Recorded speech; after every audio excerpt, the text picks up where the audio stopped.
नमस्कार। आज हम बात करेंगे विशाखा की, बुद्ध की प्रमुख शिष्याओं में से एक। उन्हें उनकी उदारता के लिए तो सब जानते हैं, लेकिन उनकी कहानी में ना एक ऐसा पहलू है, एक ऐसा मोड़ है जो उन्हें और भी ज्यादा खास बना देता है। सुनने में कितना अजीब लगता है ना। कोई युवती अपने ही ससुर की मां कैसे बन सकती है। देखिए, ये सिर्फ कोई नाम या उपाधि नहीं थी। इसके पीछे एक बहुत गहरा सम्मान छिपा था। तो चलिए इस दिलचस्प कहानी की तह तक जाते हैं और इस रहस्य से पर्दा उठाते हैं। तो इस अनोखे नाम को समझने के लिए हमें पहले विशाखा को जानना होगा। ये समझना होगा कि वो बचपन से ही कितनी असाधारण थीं। विशाखा का जन्म हुआ था अंग देश के भद्दिय नगर में, और वो भी कोई साधारण परिवार में नहीं, एक बहुत ही अमीर और प्रतिष्ठित परिवार में। उनके पिता का नाम था धनंजयी और दादा थे मिंडक, जो उस समय के सबसे बड़े व्यापारियों में गिने जाते थे। तो मतलब साफ है, उनका बचपन हर तरह की सुख सुविधाओं के बीच गुजरा। लेकिन आपको पता है, विशाखा की दिलचस्पी इन भौतिक सुखों में ज्यादा नहीं थी। उनकी सोच, उनकी खोज वो कहीं ज्यादा गहरी थी, और उनकी ये आध्यात्मिक यात्रा शुरू भी हो गई, वो भी बहुत ही कम उम्र में। ये तब की बात है जब खुद बुद्ध उनके नगर में आए थे। सिर्फ 7 साल की उम्र में। जरा सोच कर देखिए, 7 साल। इस उम्र में तो बच्चे खेलते कूदते हैं, है ना। पर विशाखा ने क्या किया?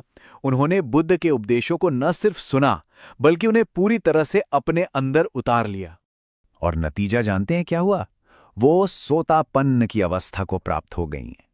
अब ये सोतापन्न क्या है? ये बौद्ध धर्म में ज्ञानोदय की, एनलाइटनमेंट की पहली सीढ़ी मानी जाती है। मतलब ये गारंटी है कि व्यक्ति निर्वाण के रास्ते पर चल पड़ा है। और ये सब एक 7 साल की बच्ची ने हासिल किया। ये वाकई एक असाधारण बात थी।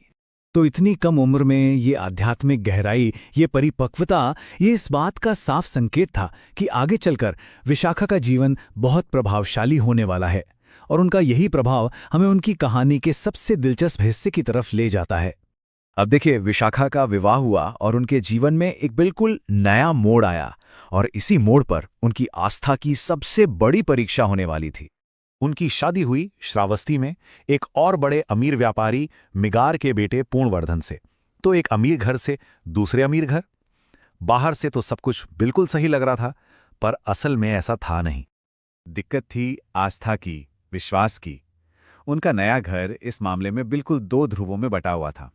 एक तरफ थी विशाखा, जो बुद्ध की पक्की शिष्या थी, और दूसरी तरफ थे उनके ससुर मिगार।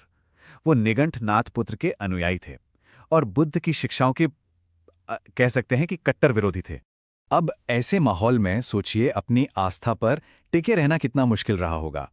लेकिन विशाखा, वो न सिर्फ अपनी आस्था पर डटी रहीं, बल्कि उनके शांत स्वभाव ने, उनके व्यवहार ने धीरे धीरे उनके ससुर पर असर डालना शुरू कर दिया। देखिए, मिगार अपने विश्वासों के पक्के थे, लेकिन वो अपनी बहू के अच्छे आचरण को, उसकी समझदारी को, उसकी दया को देख भी रहे थे और महसूस भी कर रहे थे। उसे अनदेखा करना मुश्किल था। असल में तो विशाखा का व्यवहार ही अपने आप में एक उपदेश था। तो मिगार का ये जो बदलाव था, वो कोई एक दिन में नहीं हुआ। ये एक सफर था। पहले वो बुद्ध के विरोधी थे, फिर वो विशाखा के व्यवहार से प्रभावित हुए। विशाखा के जरिए ही उन्होंने बुद्ध की शिक्षाओं को जाना, और आखिरकार उन्होंने भी बुद्ध का मार्ग अपना लिया।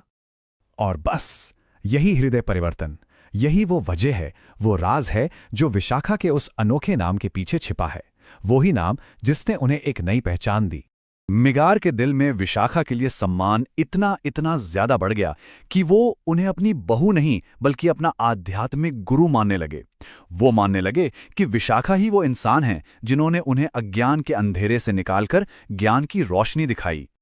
और इसी सम्मान से, इसी कृतज्ञता से उन्होंने विशाखा को एक नया नाम दिया, मृगारा माता, जिसका सीधा सा मतलब है मिगार की माता।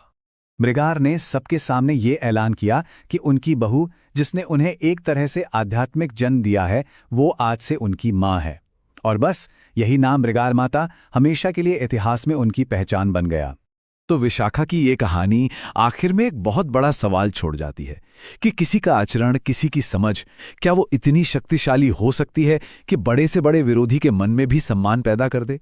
ये एक ऐसी बात है जिस पर सोचने की जरूरत है।